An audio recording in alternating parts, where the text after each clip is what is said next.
First of all, some of these stats are not accurate. We'll go over it. But Black Swan's looking to be a new power play for Thanos and Hit Monkey decks. We have SuperGiant, which I don't believe in. I don't actually think it's going to be very good, but has some good disruption capabilities. We have Cull Obsidian, a big, boring, strong guy. It does have surgery with scars, so maybe it will be more interesting in those kind of archetypes. We've got Corvus Glaive, pretty feels like a power creeped Lady Civ with good upside and definitely going to be a mainstay in discard decks.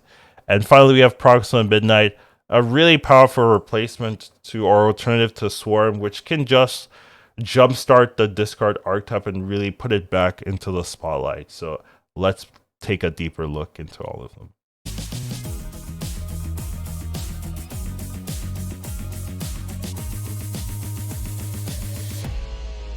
How you doing, everybody? So today we're gonna go over the February season pass cards, or generally new cards. There were 5 released. They all got updated or changed in some way, kind of. So should be interesting to talk about these cards, whether I think they're good. Just a general overview before we actually do first impressions and before we have the spotlight tier list out. So let's get started. So today I wanted to cover the new cards released in the update video that Second Dinner posted. So there's going to be 5 cards this month.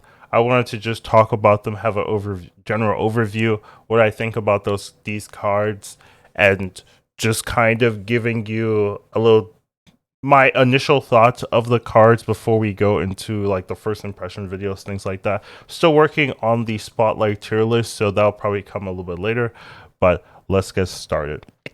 So I'm looking through the websites. Both the websites that I generally use for this kind of thing still have it as its old ability to 2-3, but it's actually a 3-5. So this is not a 2-3, this is a 3-5. So this is Black Swan. This is a season pass card.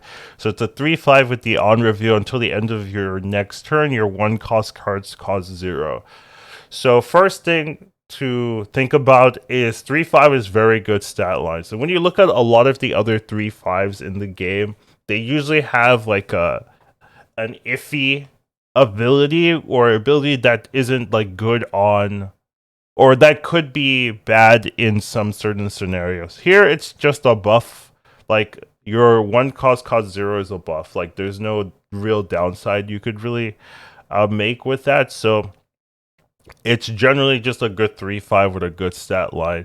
Now the downside of this card, if I had to suggest any, is that if you want to take full advantage of this effect, you have to be playing multiple 1-cost cards. And obviously Khazar and stuff like that is a deck people do play, but playing lots of 1-cost isn't always that good, right? Like you will have deck games where you just draw a bunch of 1-costs that don't win you the game, things like that. But this is something that can help, and there are decks that can take advantage of it. I would say the ones that jump out to me are Thanos decks, of course. This is the Thanos season, and also just Hidden Monkey decks can also do a lot of work here. So this is a card that has potential to be pretty good, pretty strong in the Hidden Monkey Thanos variant. 3-5 is a great stat line that you can play generally.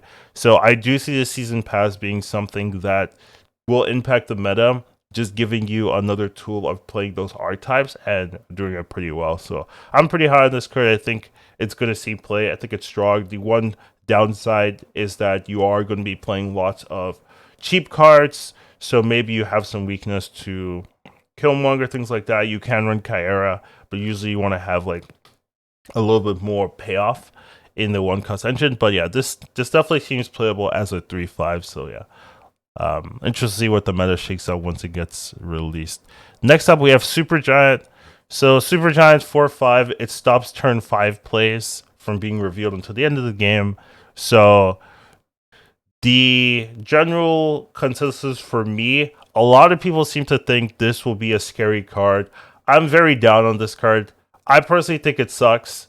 I think, yes, you can stop like Sarah, you can stop Jane Foster, that kind of stuff.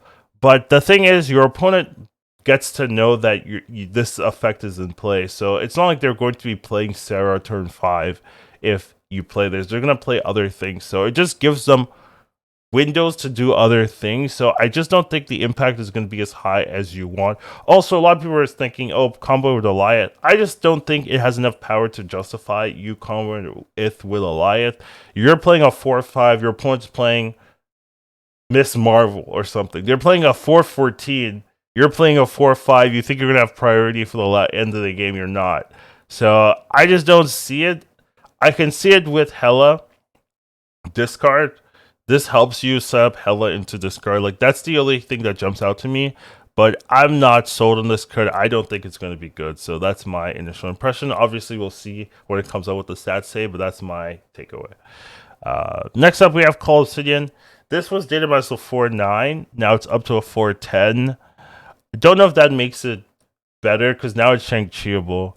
I do think it's more interesting, though, as a 4.10 because now you have synergy with Scar.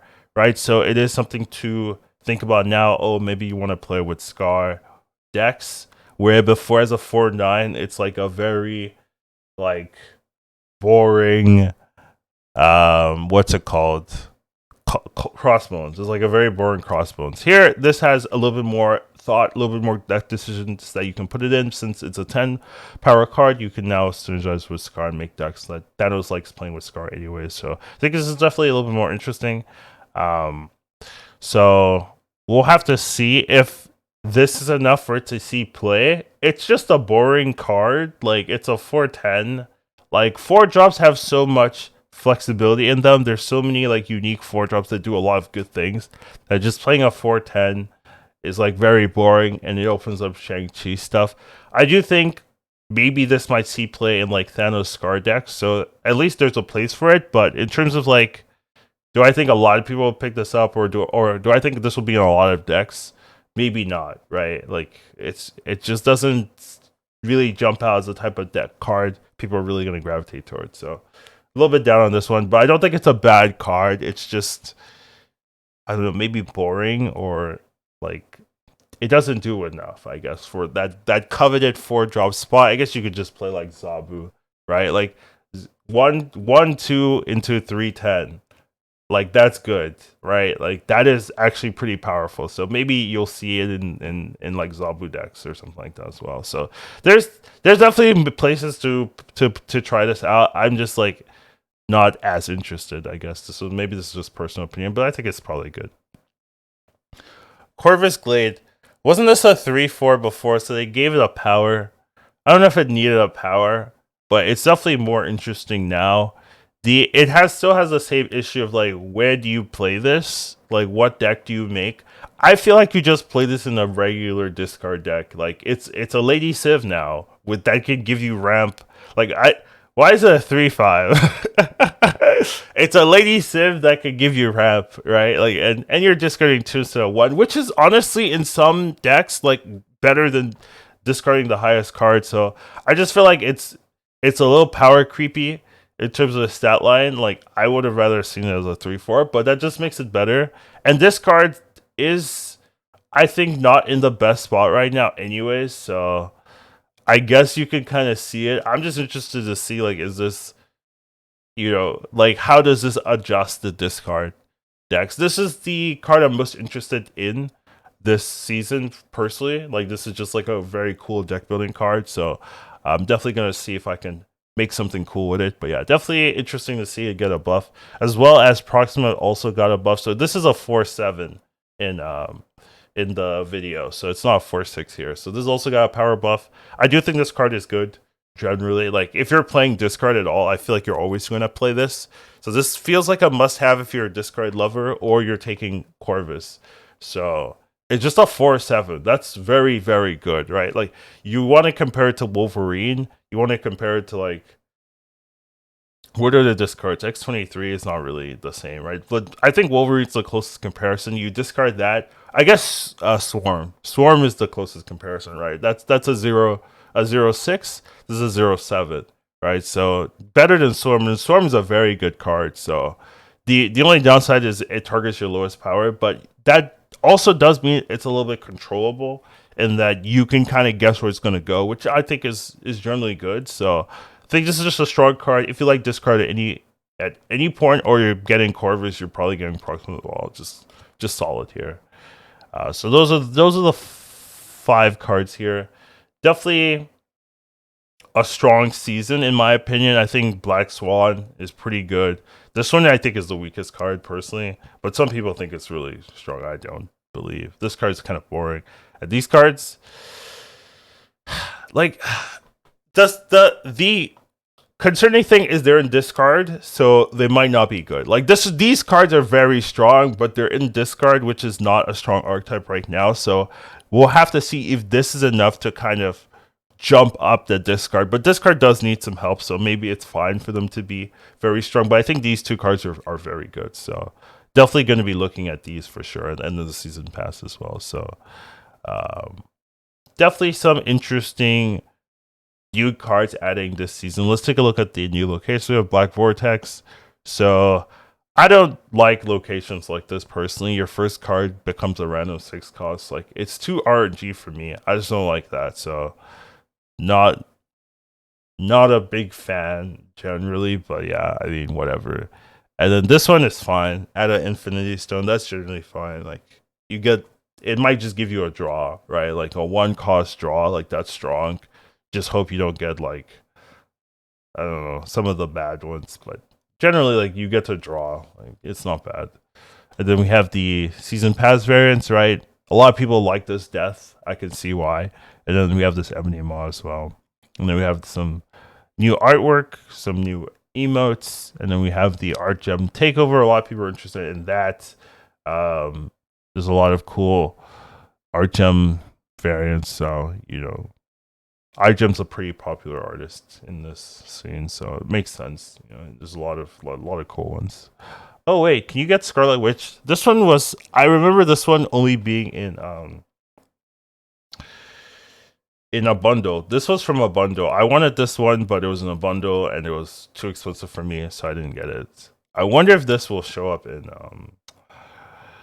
the takeover. That'd be interesting, but I guess these are just all the Art Gem variants in the game, huh? Okay.